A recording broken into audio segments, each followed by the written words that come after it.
তথা শেষ মামলাতেও জামিন। ৪৯ দিন পর সংশোধনাগার থেকে মুক্তি পেলেন রাজ্যের প্রাক্তন মন্ত্রী তথা কৃষ্ণনগরের দক্ষিণের প্রাক্তন তৃণমূল বিধায়ক উজ্জ্বল বিশ্বাস।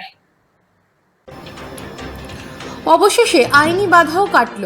মঙ্গলবার কৃষ্ণনগর জেলা আদালতে চতুর্থ তথা শেষ মামলায় জামিন মঞ্জুর করার ৪৯ দিন পর সংশোধনাগার থেকে মুক্তি পেলেন রাজ্যের প্রাক্তন মন্ত্রী ও কৃষ্ণনগর দক্ষিণের প্রাক্তন তৃণমূল বিধায়ক উজ্জ্বল বিশ্বাস।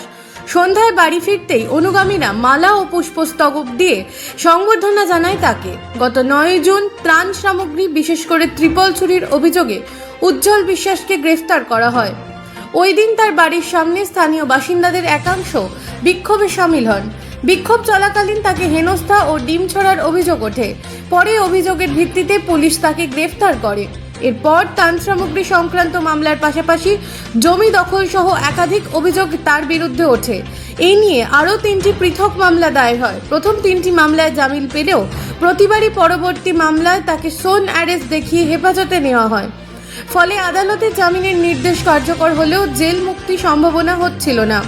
এর আগে ত্রাণ সামগ্রী চুরির মামলায় আদালত তাকে শর্ত সাপেক্ষে জামিন দিয়েছিল। তদন্তে সহযোগিতা করা এবং পাসপোর্ট জমা রাখার নির্দেশও দেওয়া হয়েছিল। তবে অন্য মামলাগুলিতে গ্রেফতার দেখানো থাকায় তাকে সংশোধনাগারেই থাকতে হয়। মঙ্গলবার শেষ মামলাতেও জামিন মঞ্জুর হওয়ায় তার মুক্তির সমস্ত আইনি জটিলতার অবসান ঘটে। আদালতের নির্দেশের পর প্রয়োজনীয় আনুষ্ঠানিকতা সম্পন্ন করে সন্ধ্যায় তিনি জেল থেকে বেরিয়ে নিজের বাড়িতে ফেরেন। তার মুক্তিকে কেন্দ্র করে সমর্থকদের একাংশের মধ্যে উৎসবের আবহ দেখা যায়। ব্যুরো রিপোর্ট, রাত দিন নিউজ নেটওয়ার্ক।